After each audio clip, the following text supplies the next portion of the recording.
Шөлден өлейін деп жатқан адам ақыры шырарат, оазис тауып алады.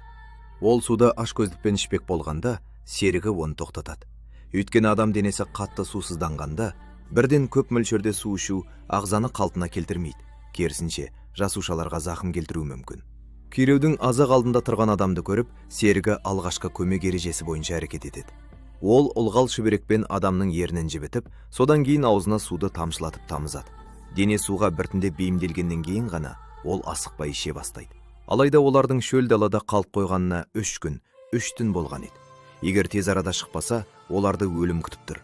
Кенет серігінің көзіне кездейсоқ бір нәрсе шалынады. Жақын жерде адам ізі бар екенін білдіретін бос шыны бөтелке жатыр екен.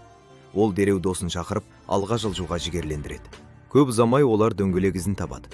Үміт оты жанған олар көлік табылып қалар деген оймен ізге түседі. Бірақ құм төбенің басына шыққанда олардың зәресі ұшады. Алдарында тағы да шексіз созылған құм дала. Ал дөңгелек іздерін жел өшіріп үлгерген. Мықты болып көрінген серігінің өзі үмітін үзіп түміле бастайды. Екеуінің бас ауған жаққа қаңғырудан басқа амалы қалмайды.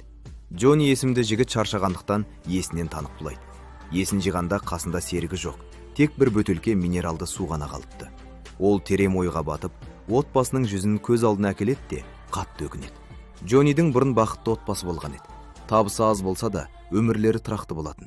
Соңғы жылдары шетелге жұмысқа кеткен отандастары елге оралып, зәулім үйлер сала бастаған соң, Джоннидің де қызығушылығы оянады. Отбасына жақсы өмір сыйлау үшін, ол інісімен бірге шетелге жұмысқа баруды ұйғарып, үйін сатып, ақша жинайды. Болашаққа үлкен сеніммен қарап, жақындарымен қоштасып, інісімен бірге жат жерге аттанады.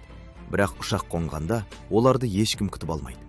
Әуежай қызметкерлерінен көмек сұрағанда, олар жұмыс беретін компанияға қоңырау шалады.